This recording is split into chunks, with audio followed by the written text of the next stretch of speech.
Quel plaisir! Quel immense plaisir d'être ici avec vous, à Tournefeuille! Quel plaisir de voir ce rose, de voir ce jaune mêlés ensemble! Ensemble, les militantes et les militants de Place Publique! Ensemble, les militantes et les militants du Parti socialiste! Ensemble, les citoyennes et les citoyens épris de justice, de dignité humaine, de solidarité, d'humanisme et d'Europe!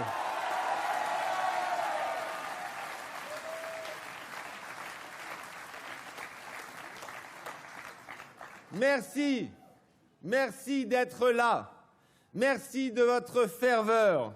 Alors oui, je suis heureux qu'on mène cette campagne ensemble, je suis heureux qu'on mène cette bataille ensemble, je suis heureux d'être avec vous, ensemble aujourd'hui, ensemble demain, ensemble jusqu'au 9 juin, ensemble jusqu'au bout.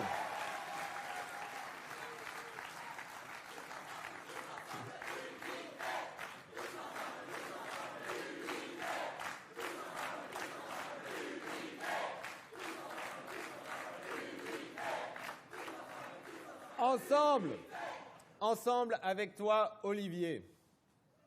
Je t'écoutais parler. J'étais caché dans la foule. Je t'écoutais parler et je t'ai écouté évoquer ce pari que nous avons fait ensemble, justement. Ce pari, il y a 5 ans. Eh bien, ce pari auquel peu croyaient s'est avéré fructueux. Et aujourd'hui, si nous sommes toutes et tous là, c'est parce que nous avions fait ensemble ce pari. Et donc maintenant, il est temps, ensemble, de faire grandir ce que nous avions semé à l'époque. Ensemble avec toi, chère Carole, je t'écoutais aussi mettre le feu dans la foule.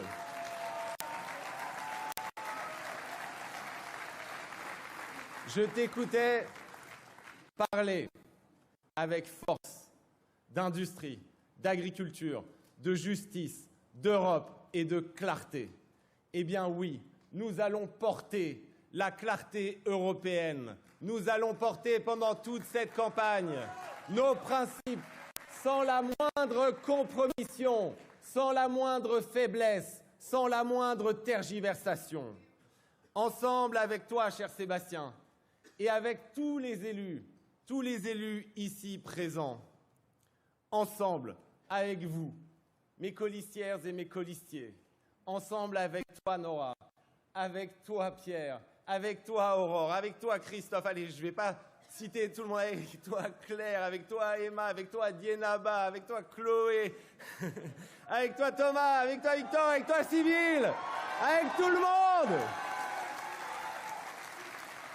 Et je veux vous dire que je suis fier de mener cette liste à vos côtés, avec vous, dans cette bataille décisive. Alors, mes amis, nous sommes heureux de nous rassembler, nous sommes heureux de partir en campagne, mais nous savons que l'heure est grave, nous savons que les tempêtes arrivent, et nous savons qu'elles sont déjà là. Nous savons que le tragique de l'histoire a à nouveau frappé à notre porte. Et nous savons que cette élection européenne du 9 juin est décisive. Qu'il se joue rien moins que la survie de nos démocraties et du projet européen. Car oui, jamais depuis que je suis né, jamais depuis que nous sommes nés, les menaces qui pèsent sur nos démocraties n'ont été aussi puissantes. La guerre en Europe, la catastrophe climatique, la crise sociale, la violence terroriste, la perte de foi dans nos institutions et en nous-mêmes, ce sentiment de déclin et d'impuissance qui se diffuse partout, cette colère qui gronde et cette haine, cette vieille haine qui refait surface. Notre monde ressemble au chaos que les Grecs plaçaient à l'origine ou à la fin des temps. Alors je viens vers vous, habité par une question qui me tenaille, qui m'angoisse, une question simple et vertigineuse. Sommes-nous en train de vivre un début ou une fin? Est-ce que ce à quoi nous assistons est un crépuscule ou une aurore? Sommes-nous en train d'assister au délitement des démocraties européennes ou, au contraire, à leur réveil? Eh bien, la réponse à cette question, elle dépend largement de nous, de chacun et de chacune d'entre nous. Elle dépend de notre capacité à combattre. Elle dépend de notre capacité à lutter. Elle dépend de notre décision, de notre volonté, de notre courage.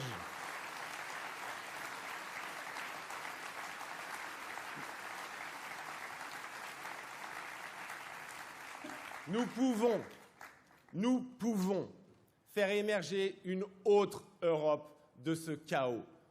Nous pouvons faire émerger une Europe plus juste, plus forte, plus digne. Et c'est cela que nous allons porter partout, partout en France pendant cette campagne. Mes amis, des millions et des millions de Françaises et de Français refusent de se résigner. Ils refusent le match à deux qu'on cherchait à leur imposer. Ils refusent ce sempiternel face-à-face entre Emmanuel Macron, ses affiliés et l'extrême droite. Ils veulent à nouveau hisser haut le drapeau de l'humanisme français, de l'humanisme européen. Ils sont prêts à nous suivre si nous indiquons un chemin. Partout je les croise et partout ils me disent la même chose, que le moment est venu et qu'ils sont prêts. À Clermont-Ferrand, à Paris, à Saint-Brieuc, à Bordeaux ou à Lyon, nous avons à chaque fois rencontré la même attente, le même enthousiasme, la même ferveur, la même détermination. Alors je vais vous dire ce que je sens. Je sens que quelque chose commence. Quelque chose qui a le goût de l'espérance. Quelque chose qui a l'odeur, la saveur des débuts. Quelque chose qui ressemble à un printemps.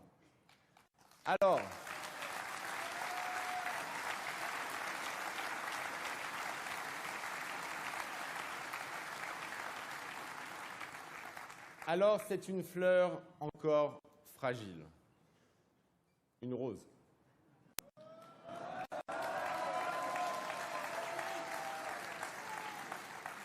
Et il ne tient qu'à nous, ensemble, de la faire grandir, de la renforcer, de la laisser s'épanouir. Et c'est ce que nous sommes venus faire ici, à Tournefeuille. Chez vous, monsieur le maire.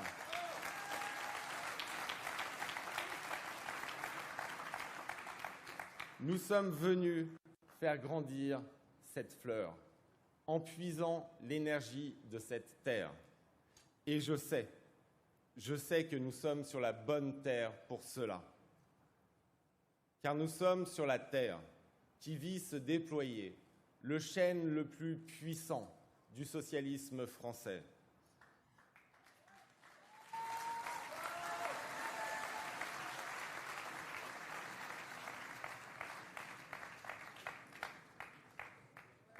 En arrivant hier à Toulouse, je repensais à Jaurès. Et je repensais spécifiquement à ce moment de son histoire où Jaurès est devenu pour toujours socialiste. Nous sommes en 1891, à 100 km d'ici, à Carmaux. Calvignac, un ouvrier de la mine, a été élu maire. Mais la famille qui règne sur la ville, les deux Soulages, n'entend pas laisser faire cela. Il ne supporte pas cette victoire d'un ouvrier, socialiste qui plus est. Alors, ils font licencier l'ouvrier Calvignac.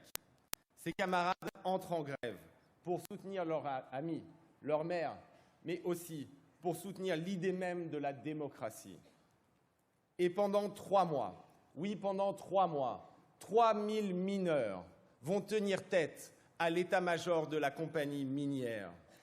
Très vite, Jaurès, par ses discours, par ses articles, par chacun de ses mots, par chacune des intonations de sa voix, Jaurès donne à cette grève une dimension universelle. La France, alors, se scinde en deux. Et le président du Conseil, Loubet, est appelé à jouer les arbitres. Et que fait le président Loubet, le libéral Loubet? Eh bien, il refuse de choisir, comme toujours. Il refuse de choisir. Il invente le « et en même temps ».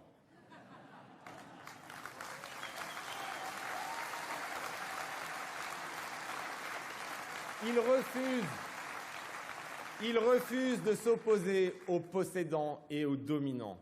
Et c'est cela qui fait définitivement basculer Jaurès dans le socialisme. C'est cette incapacité des républicains libéraux à tenir tête aux dominants. Alors Jaurès comprend à Carmaux qu'il faut assumer pour qui et contre qui, pourquoi et contre quoi on lutte. Et nous dans tout cela, eh bien nous savons pour qui et contre qui, pourquoi et contre quoi nous luttons. Et cela, nous ne l'oublierons jamais. Nous ne sommes pas faits du même bois, noueux, friable, que le président actuel et ses affiliés. Nous ne changeons pas de discours en fonction des auditoires. Nous ne faisons pas comme Madame Hayé, qui, lorsqu'elle va sur France Inter, chante mes louanges et m'appelle à la rejoindre. Et quand elle va sur CNews, explique que je suis un affreux bolchevique qui veut taxer les riches et les faire fuir à Dubaï.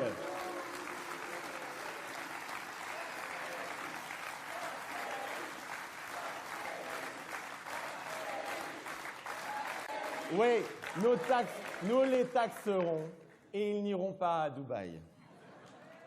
Ils paieront leur juste dû et financeront la transition écologique et la justice sociale comme il se doit. Nous ne sommes pas comme ces dirigeants sans colonne vertébrale qui concèdent victoires idéologiques après victoires idéologiques au Rassemblement national et qui ensuite, lorsque vient l'élection, appellent les républicaines et les républicains de ce pays à faire barrage. Non, nous, l'extrême droite, nous ne la flattons pas, nous ne la courtisons pas, nous la combattons.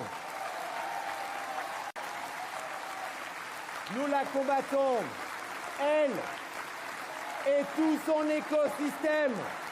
Nous la combattons de A à Z. Nous ne flattons pas, nous ne courtisons pas valeurs actuelles pour ensuite appeler au barrage. Nous menons la lutte tout le temps, toujours, contre les idées de l'extrême droite et ceux qui les défendent. Et nous n'oublierons jamais la loi immigration. Nous n'oublierons pas le sourire de Marine Le Pen un soir à l'Assemblée nationale. Ce sourire, c'était le sourire de l'idéologue qui terrasse le communicant imbu de son propre vide. C'était le sourire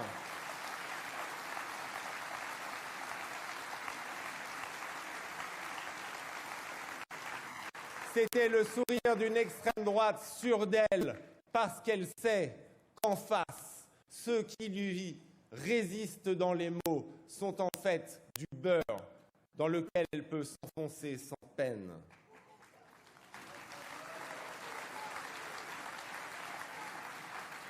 Alors moi, je vais vous dire, je n'en peux plus. Je n'en peux plus de ce tournis permanent.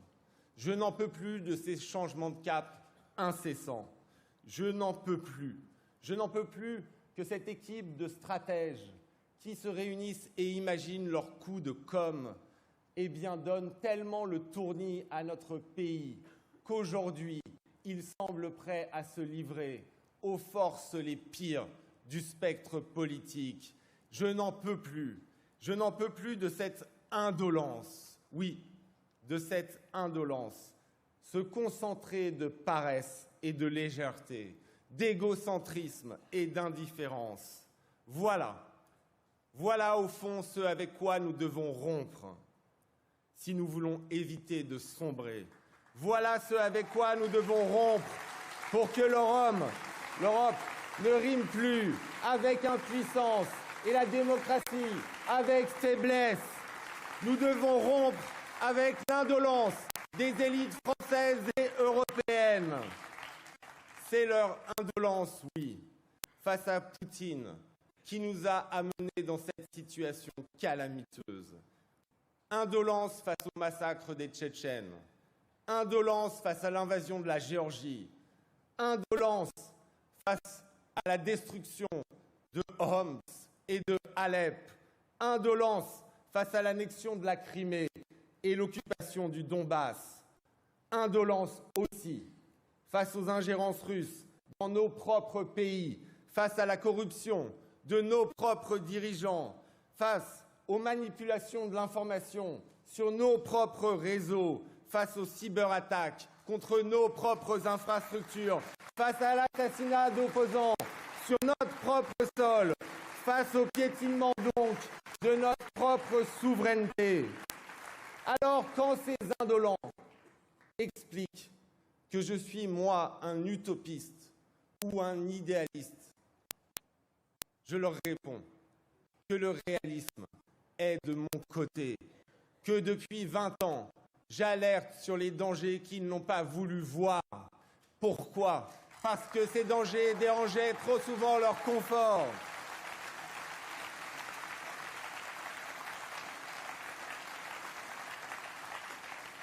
Il n'est pas réaliste de se livrer pieds et poings liés à Poutine pour du gaz. Et il n'est pas réaliste de délocaliser nos productions dans tous les secteurs stratégiques en Chine. Non, ça, ce n'est pas le réalisme. Le réalisme, c'est tout autre chose. Et c'est cette indolence avec laquelle nous devons rompre. Cette indolence qui postule qu'au fond, rien n'est grave. Qui postule que tout peut se conclure par un deal. Qui postule que chacun poursuit ses intérêts. Qui nie la force des idéologies et qui refuse de voir que le statu quo n'est pas tenable. Cette indolence, il est temps d'y mettre fin. Car chaque faiblesse, chaque hésitation, chaque tergiversation encourage les tyrans et rapproche la guerre de nous. Alors, quand vous entendez certains dire que parce que je prône la fermeté, je suis un bat-en-guerre, il faut leur répondre que la seule voie vers la paix, c'est précisément la fermeté. Et que chaque capitulation, chaque recul, loin d'acheter la paix, rapproche la guerre de chez nous. Et nous sommes ici sur une terre qui nous dit quelque chose que certains ont oublié. Dans la tradition de la gauche, si je ne me trompe pas, il y a quelque chose qu'on appelle l'antifascisme et la résistance. Et aujourd'hui, la résistance, c'est celle du peuple ukrainien. C'est celle du peuple ukrainien contre le fascisme de Poutine. Et soutenir cette résistance, c'est être pour la paix, pour la sécurité et pour la stabilité de l'ensemble du continent européen et des citoyennes et des citoyens français. Et si nous ne rompons pas avec cette faiblesse et cette indolence, qu'est-ce qui va nous arriver? Il va nous arriver d'autres matins terribles, comme celui du 24 février 2022, où l'Europe a été tirée de son long coma à coups de bombes, avec le bruit des bottes. Des matins où la guerre de Poutine arrivera en Lettonie et où les questions que nous nous poserons alors seront infiniment plus difficiles, infiniment plus douloureuses que celles que nous nous posons aujourd'hui. Ce ne sera plus quel type d'équipement nous devrons envoyer, ce sera bien plus douloureux. Et donc, c'est maintenant qu'il faut rompre avec l'indolence, précisément pour éviter ces questions. C'est maintenant qu'il faut rompre avec la faiblesse et avec la mollesse. D'autres matins arriveront si rien ne change. Des matins où, par exemple, la Chine décidera de ne plus livrer à l'Europe les biens dont nos nations ont besoin pour vivre. Pourquoi ? Simplement parce que les somnambules qui nous dirigent n'auront pas défendu les productions européennes, auront laissé les grands groupes délocaliser leurs productions et donc nous aurons livré pieds et poings liés à un régime hostile à nos principes et à nos intérêts. Lénine, qui n'était pas un grand démocrate, et dont je n'ai pas le poster dans ma chambre. Lénine avait dit cette phrase : « Les capitalistes nous vendront la corde pour les pendre. » Eh bien, c'est ce que font aujourd'hui tous ces grands groupes qui délocalisent en Chine, qui deviennent en réalité des groupes chinois. Moi, je les ai vus, ces groupes, faire le lobbying de Pékin dans les travées du Parlement européen. On ne rencontrait pas, non, de lobbyistes engagés par le gouvernement chinois pour nous expliquer qu'il était une riche idée de déporter tout un peuple dans des camps de concentration, le peuple ouïghour. Non, ce qu'on rencontrait, c'était les lobbyistes de Volkswagen, c'était les lobbyistes des grands groupes européens qui avaient tellement lié leur destin à la Chine qu'ils voulaient éviter toute forme de sanction venant de l'Europe. Et ces lobbyistes, eh bien, ils seront responsables, avec les somnambules qui nous dirigent, de ce matin terrible où nous découvrons que l'hiver est arrivé et que nous sommes nus. Comme pendant la pandémie, quand nous avons découvert, avec honte, avec un sentiment d'humiliation, que nous n'étions plus capables de produire des masques, que nous n'étions plus capables de produire du Doliprane, que nous n'étions plus capables de produire du curare. La faute à qui? La faute à ceux qui ont mené des politiques dictées par la religion du libre-échange. La faute à la cupidité des actionnaires des grands groupes. La faute à des dirigeants qui ont tout passé aux puissances d'argent jusqu'à nous mettre, nous, dans une situation de faiblesse inadmissible. D'autres matins, les amis, d'autres matins terribles où des pétromonarchies dans le Golfe décideront de faire exploser les prix du gaz et du pétrole et nous prendront à la gorge parce que, simplement parce que ces somnambules qui nous dirigent n'ont pas osé affronter Total et mener à bien la transformation écologique, la transition énergétique, qui, loin d'être une contrainte pour nos sociétés, pour les citoyennes et les citoyens, sera au contraire un accroissement de liberté, la capacité à redevenir souverain, la capacité à nouveau maîtriser notre destin. Le réalisme, il est là, il est dans la transformation écologique. Le réalisme, c'est pas d'être dédrogué au gaz et au pétrole pendant toute notre existence. C'est de comprendre que nos sociétés se vivent en déclin depuis le premier choc pétrolier, quand nous avons compris qu'en réalité, nous n'étions plus maîtres de nos vies, y compris dans notre quotidien, et que tout dépendait de décisions prises par des régimes lointains. Des matins donc où nous nous rendrons compte du fiasco des politiques qui ont été menées jusqu'ici, et où à nouveau, ces somnambules viendront à la télévision nous expliquer que tout cela est fort injuste, que tout cela est fort incompréhensible et que tout cela n'était pas prévisible. Eh bien si, c'était prévisible, c'est prévisible. Au fond, ils n'ont toujours pas compris. Et quand bien même ils comprendraient un peu, eh bien, ils sont structurellement incapables de mener les changements qui sont nécessaires. Car ces changements heurtent trop d'intérêts établis et brisent trop d'habitudes ancrées. En somme, ces changements menacent trop leur confort. Eh bien nous assumerons ces changements. Nous les porterons. Nous tiendrons tête aux lobbies puissants qui chercheront à les empêcher. Nous tiendrons tête à Total pour faire la transition écologique. Nous tiendrons tête aux grandes banques pour imposer la régulation bancaire. Nous tiendrons tête aux multimillionnaires et aux milliardaires pour qu'enfin ils payent le juste impôt. Nous tiendrons tête à Airbnb pour encadrer les prix des loyers et pour mettre fin à l'augmentation sans fin de ces prix. Nous tiendrons tête aux GAFAM pour défendre nos démocraties. Alors, quand on vous demande, mes amis, quand on vous demande quelle est la différence entre notre vision de l'Europe et celle d'Emmanuel Macron, vous n'avez qu'une seule chose à faire, raconter. Raconter notre mandat. Raconter comment nous avons, avec notre famille social-démocrate, tenu tête aux multinationales pour porter à bout de bras la directive sur le devoir de vigilance des entreprises, tenu tête aux multinationales pour faire en sorte qu'advienne cette révolution juridique majeure qui met fin à l'impunité des multinationales. Et raconter face à cela quelle fut l'obsession, quelle fut la priorité du gouvernement français.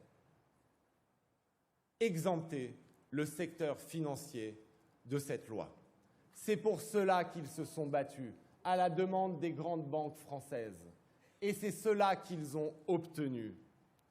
Raconter aussi, ça a déjà été mentionné, comment notre famille politique a tenu tête à Uber, a tenu tête aux grandes plateformes pour porter cette directive sur les travailleurs des plateformes qui donne des droits aux forçats du XXIe siècle, à des millions et des millions de travailleurs qui sont aujourd'hui privés de toute forme de droit. Comment c'était un commissaire social-démocrate qui s'est affronté directement à Paris, qui s'est affronté au gouvernement français pour porter cette loi. Et ce commissaire social-démocrate, Nicolas Schmit, c'est aujourd'hui notre tête de liste continentale. Et c'est l'homme que nous voulons porter à la tête de la Commission européenne pour enfin avoir des mesures sociales en Europe. C'est cet homme qui doit gagner les élections continentales. Et je vous jure qu'avoir à la tête de la Commission européenne un Delors ou un Barroso, ce n'est pas la même chose. Et je vous jure que l'esprit de la CFDT, c'est pas la même chose que l'esprit de Goldman Sachs. Donc nous devons gagner ces élections et nous devons prendre la tête de la présidence de la Commission européenne.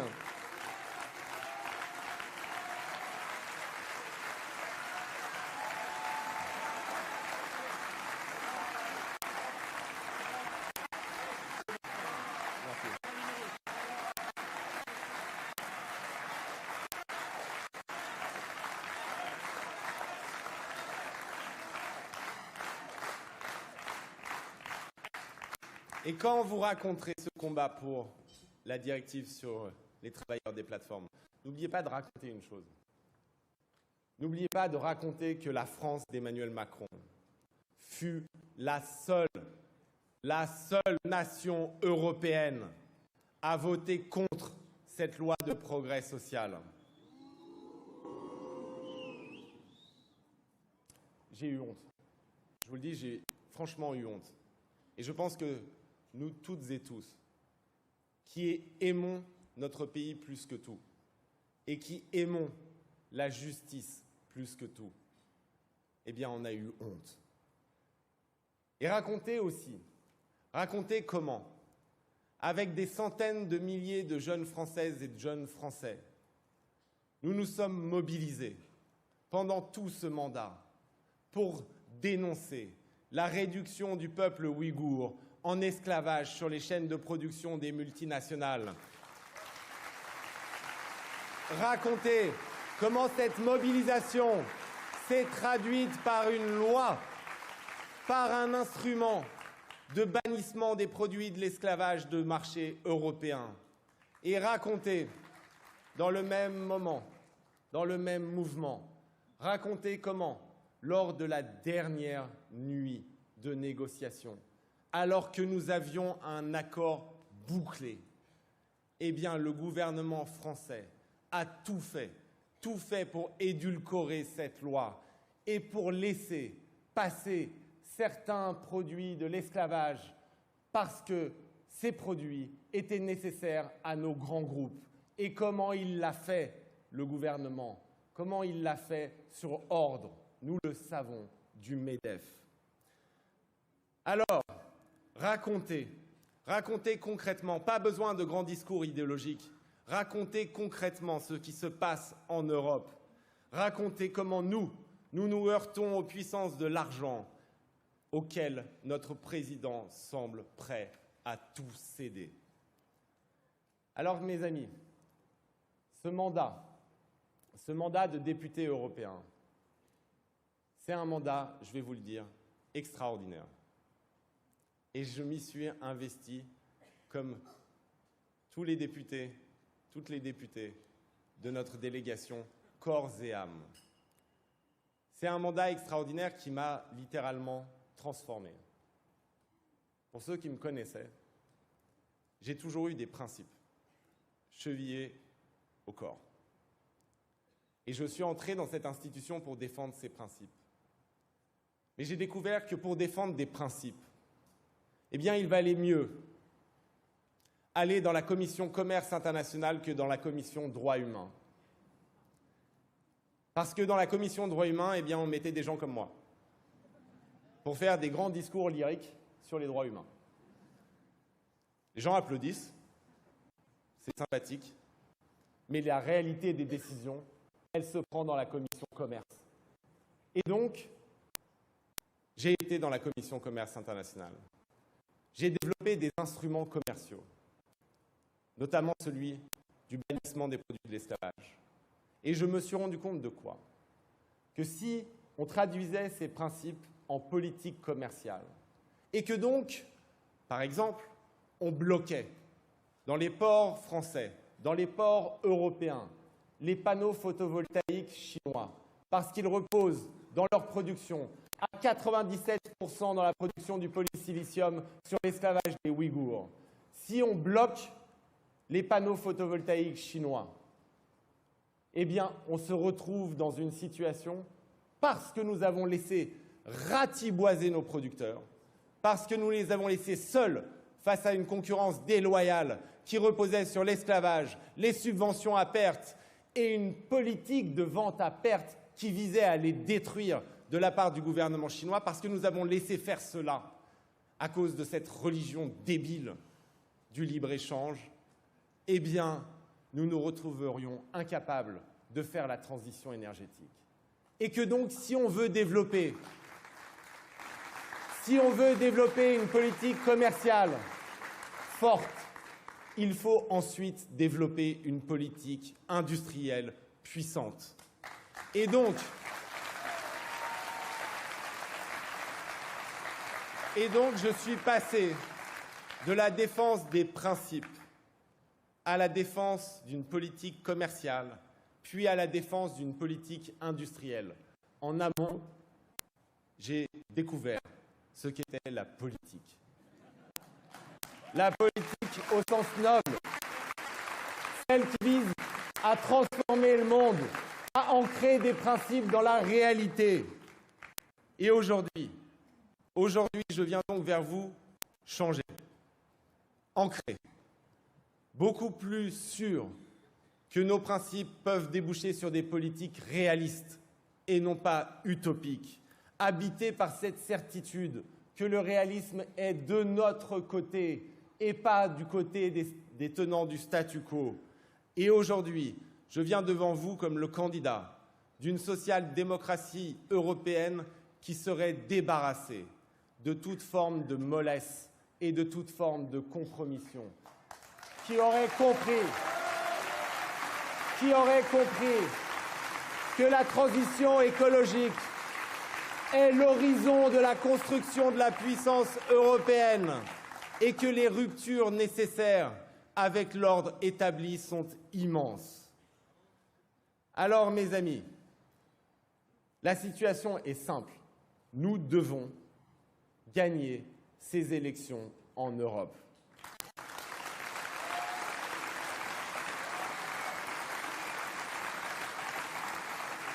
Nous devons gagner ces élections pour construire enfin cette puissance européenne qui nous permettra de reprendre en main notre destin.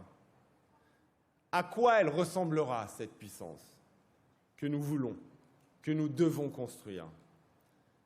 Ce sera d'abord une puissance militaire, oui, une puissance de défense, capable d'assurer elle-même sa propre sécurité et qui ne dépendra pas des électeurs du Michigan pour savoir si Vilnius, Varsovie ou Berlin seront défendus.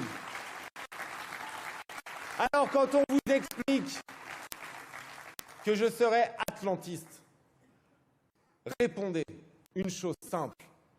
Il est européen.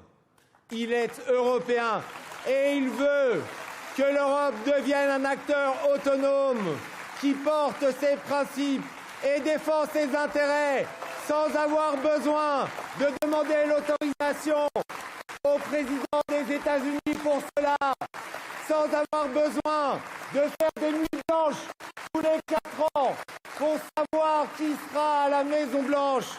Moi, je veux une Europe adulte. Cette puissance que nous allons construire ensemble, ce sera une puissance industrielle. Oui, industrielle. On a, pendant 40 ans, effacé ce mot des discours politiques. On a décrété que nous étions désormais un continent de consommateurs. On a tout organisé pour cela. Mais nous voulons redevenir un continent de producteurs. Producteurs de sécurité, je l'ai dit, producteurs d'énergie et producteurs de biens dans tous les secteurs stratégiques, depuis les médicaments jusqu'aux panneaux photovoltaïques, en passant par les batteries. Nous allons relocaliser les productions. Nous allons mettre en place, aux frontières de l'Union européenne, un protectionnisme écologique européen qui permettra de protéger nos producteurs tout en protégeant la planète.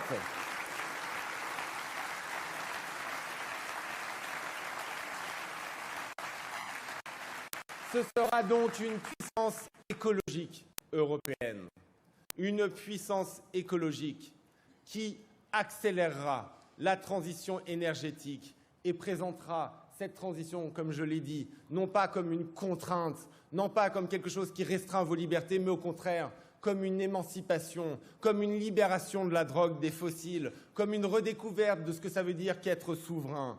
Ce sera une puissance écologique qui lancera un grand plan de rénovation thermique des bâtiments, parce que la sobriété énergétique, ce n'est pas un truc de Amish, comme dirait l'autre. La sobriété énergétique, C'est la condition de possibilité de notre souveraineté quand on ne produit pas de gaz et de pétrole. La sobriété énergétique, c'est ce qui permet d'économiser pour chaque ménage à la fin du mois en dépenses énergétiques, mais c'est aussi ce qui nous rend plus puissants et plus libres.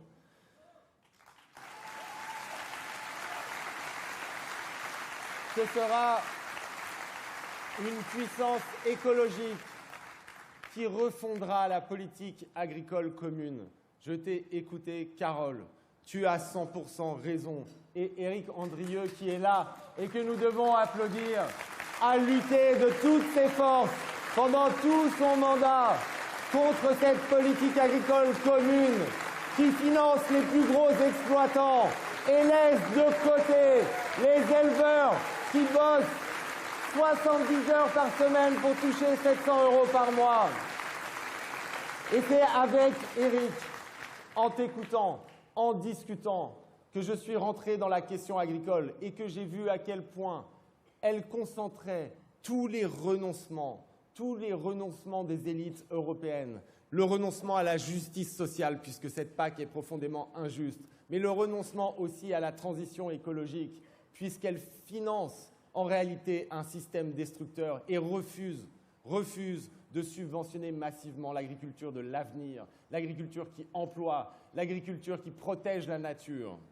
Et donc, en plus d'une réforme de la politique agricole commune, cette puissance écologique européenne, elle lancera un grand pacte bleu pour sauver les océans et pour sauver la biodiversité marine, car les océans sont les poumons de notre planète et c'est par la protection des océans que nous allons nous sauver. Ce sera une puissance, cette puissance européenne que nous allons construire, ce sera une puissance sociale qui mettra fin au dumping, qui s'opposera à la spéculation sur le logement et qui reviendra, oui, qui reviendra à cette vieille idée battue en brèche par des idéologues et qui pourtant n'a jamais été si moderne, l'idée de redistribution. Ce sera une puissance humaniste pour laquelle le droit international n'est pas à géométrie variable. Une puissance qui dénonce les violations des droits humains du Karabakh à Gaza. Oui, une puissance humaniste qui, comme tu l'as dit, Olivier, trouvera les mots pour condamner les attentats terroristes du Hamas, trouvera les mots pour condamner les parrains du Hamas, mais trouvera aussi les mots et les actes pour condamner le calvaire sans fin des Palestiniens à Rafah.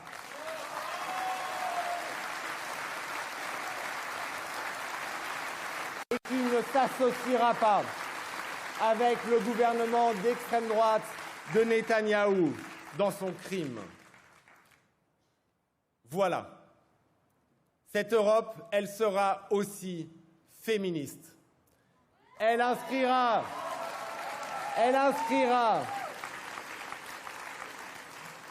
dans la foulée de cette grande journée française qui nous a toutes et tous rendus fiers, elle inscrira le droit à l'avortement dans la Charte des droits européens fondamentaux. Elle portera la clause de l'européenne la plus favorisée. Et elle mettra dans la directive sur les violences faites aux femmes la définition et la criminalisation du viol à l'échelle européenne. Peu importe ce qu'en pense Emmanuel Macron, nous le ferons.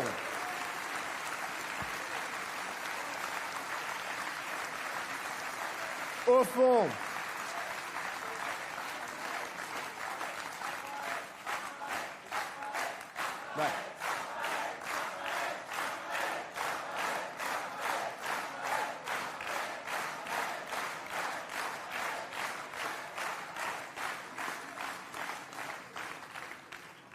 au fond, cette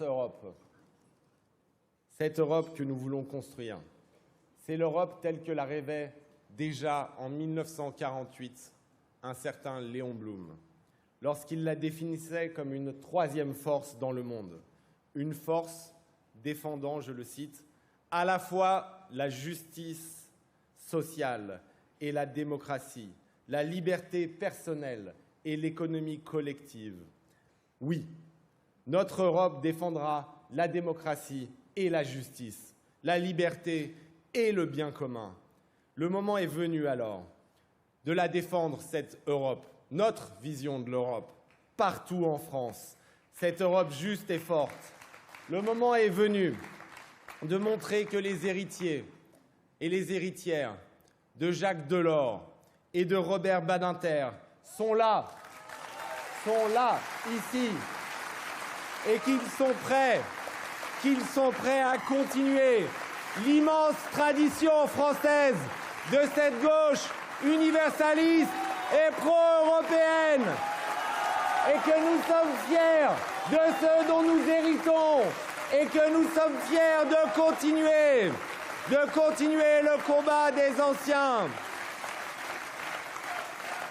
Le moment est venu de dire aux électeurs et aux électrices qui sont à la fois viscéralement attachés à la justice sociale et à la démocratie, à la transformation écologique et à la construction européenne, qu'ils ne sont pas obligés de se scinder à chaque élection lorsqu'ils entrent dans un isoloir, qu'ils peuvent voter en accord avec toutes leurs convictions, qu'ils ne sont pas obligés de faire des calculs, qu'ils ne sont pas obligés de préférer une partie d'eux-mêmes contre une autre, qu'ils peuvent voter heureux, parce que là, il y a une offre qui rassemble tous les principes dans lesquels ils croient. Et cette offre, c'est la nôtre, c'est notre offre politique. Alors faites-le savoir partout.